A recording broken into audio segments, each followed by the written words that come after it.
Ontem, prestem atenção nessa história. Ontem, a mãe de santo do terreiro Abassá de Angola, fundado por Mãe Vera, recebeu a informação de que o seu filho biológico teria sido preso e levado por uma guarnição da Polícia Militar.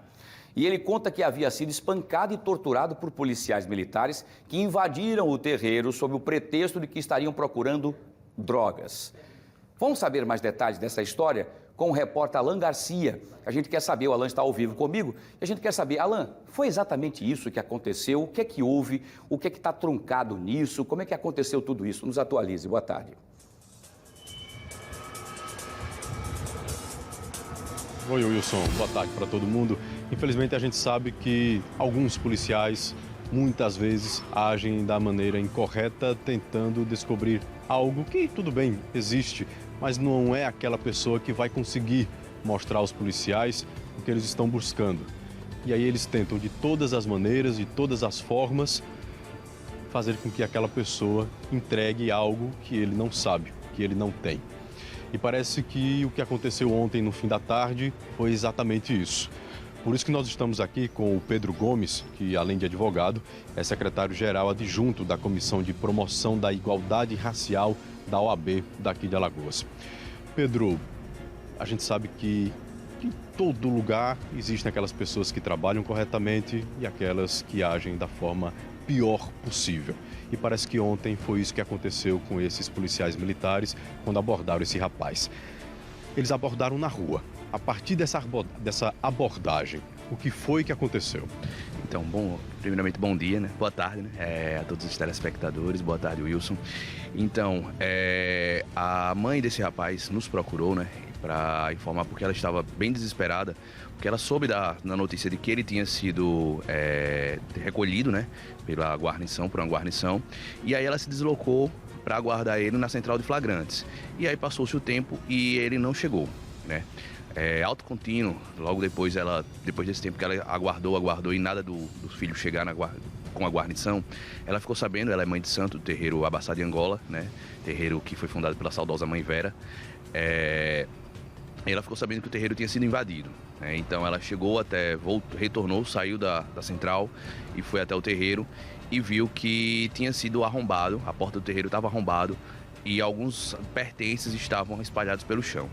Logo depois, um pouco depois, o filho dela chegou no local. E aí ele relatou, né, que ele foi abordado pela guarnição na rua, né, no Conjunto Otacílio de Holanda. E em vez de ter sido levado para o central, primeiramente, em vez de ter sido revistado para ver se ele estava com algum tipo de entorpecente, o que ele não estava, ele foi levado para um local ermo, no qual ele foi submetido a uma sessão de tortura, né? Ele apanhou, ele foi ameaçado de morte, ele foi ameaçado de ser plantado o tráfico por ele, tudo isso para que ele pudesse indicar a localização de onde ficava alguma boca de fumo naquela região. Ele não soube indicar, ele disse que não soube, falou para a guarnição que não sabia, e aí a guarnição decidiu ir até a casa dele, né, que é o terreiro. E aí foi nisso que chegaram até a casa. Como ele não estava com a chave, eles arrombaram a porta, né, do terreiro, e aí eles foram procurar drogas lá dentro. E, logicamente, não acharam nenhum tipo de entorpecentes no local, pegaram ele novamente, levaram para esse local e fizeram mais um pouco de sessão de tortura nele e depois liberaram. Então, assim, ele foi abordado, não foi localizado nenhum tipo de entorpecente com ele, não foi localizado, eles entraram num local de culto religioso, num local sagrado, sem qualquer tipo de mandado, e para localizar drogas, que não tinha, e também não foi localizado nenhum tipo de drogas. Então, e logicamente, logo depois eles liberaram esse rapaz. Então, não houve nenhum tipo de registro policial, não houve nenhuma fundada suspeita sobre ele e nenhum motivo justificante dessa guarnição invadir um local sagrado para uma religião e procurar drogas lá dentro. Pedro, quais foram as ameaças que os policiais militares fizeram a esse rapaz? Então, segundo o que ele nos relatou, Eles informaram que eles estavam com uma certa quantidade de drogas e disseram... Policiais? Os policiais estavam com uma certa quantidade de drogas e disseram que, caso ele não afirmasse onde ficava localizada a boca de fumo, onde ficava localizada a casa de alguns traficantes da região, segundo eles também traficantes, ele colocaria essas drogas para ele, diria que ele que tinha sido pego com essas drogas. As drogas seriam plantadas, então. Exatamente, seriam plantadas e ele seria preso por tráfico. Além disso, ele também nos relatou que eles estavam com um revólver de numeração raspada, colocaram na mão dele esse revólver e disseram, a partir de agora, se a gente quiser dar um tiro aqui em você, a gente pode dizer que foi uma troca de tiros, tem a sua impressão digital está nessa arma, a gente pode muito bem dizer que houve uma troca de tiros e que você foi a óbito. Ou seja, os policiais queriam então, vou corrigir o termo aqui, implantar drogas e uma arma. Exato. Eles ameaçaram fazer isso caso ele não contasse onde ficava. Como acredito eu que eles viram que o rapaz não sabia efetivamente onde ficava, eles não o fizeram. Eu também agradeço a Deus por não terem feito isso, né? Porque infelizmente essa não é a realidade, né? Normalmente isso... Para alguns, né, vale ressaltar muito que para alguns maus policiais isso acontece. No caso dele não aconteceu, mas efetivamente a gente viu que ele foi realmente submetido a uma sessão de tortura. Ele teve alguns ferimentos, ele apresentou os ferimentos e o terreiro Abassá de Angola foi invadido pela polícia. Wilson, e aí eu abro aqui a discussão, você sempre gosta, né, da gente trocar essas ideias aqui e eu me corrijo mais uma vez, né? Eu falei plantar, aí pensei que fosse implantar, mas o correto é mesmo plantar. Então, segundo a versão da vítima, que traz aqui também a comissão da OAB, os policiais, essa é a versão da vítima, os policiais tentaram plantar drogas e uma arma com a numeração raspada. Ou seja, pensaram em fazer com que tudo isso pertencesse a esse rapaz, a esse jovem de 18 anos.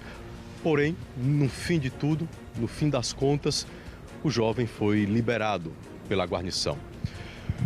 Diante dessa liberação, o que é que vocês imaginam?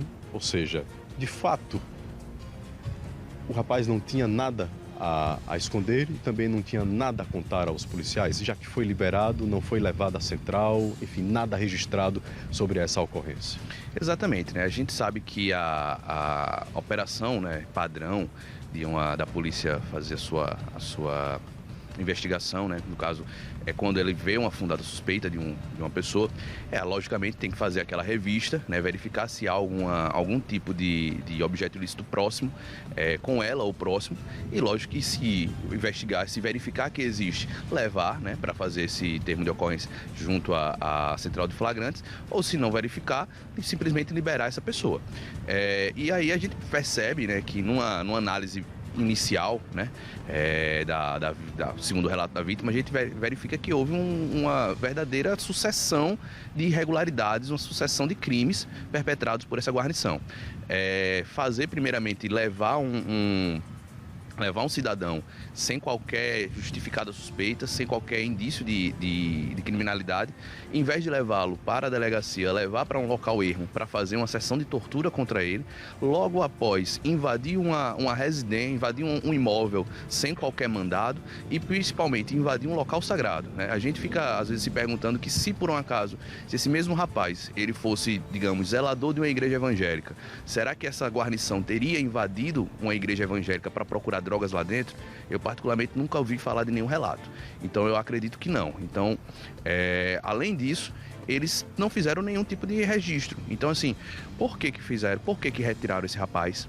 Por que demoraram basicamente 2 horas com esse rapaz? Por que se tinha algum tipo de suspeita, seja ela qual fosse, qualquer indício, por que não levaram ele para a central de flagrantes? E por que invadiram um terreiro, por que invadiram um local de culto que tem a sua ele é inviolável, né? Pela Constituição, a Constituição garante isso, e por que invadiram esse local em busca de drogas, né? Então são várias perguntas, são vários questionamentos que a gente vai exigir que sejam feitos pelo poder público, que eles sejam devidamente apurados e que... Através da Polícia Civil? Através da Polícia Civil. Nós, enquanto Instituto Negro de Alagoas e também enquanto Comissão de Igualdade Racial da OAB, conjuntamente com a Comissão de Direitos Humanos da OAB, nós vamos diretamente para o Delegado-Geral da Polícia Civil pedir com que esse fato ele seja apurado e que todas as responsabilidades elas sejam apuradas e as pessoas sejam devidamente punidas, né?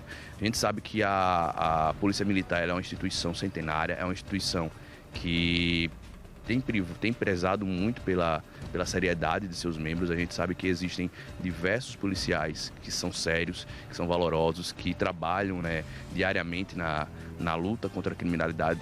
Porém, a gente sabe que existem sim, sempre em todos os locais, existem maus funcionários e até para guarnecer e para garantir a polícia, para que ela se torne ainda mais forte, é necessário que ela tenha esses maus funcionários, eles sejam devidamente punidos e que sejam apuradas essas responsabilidades para saber por que aconteceu, como foi que aconteceu e quais serão as consequências desse fato.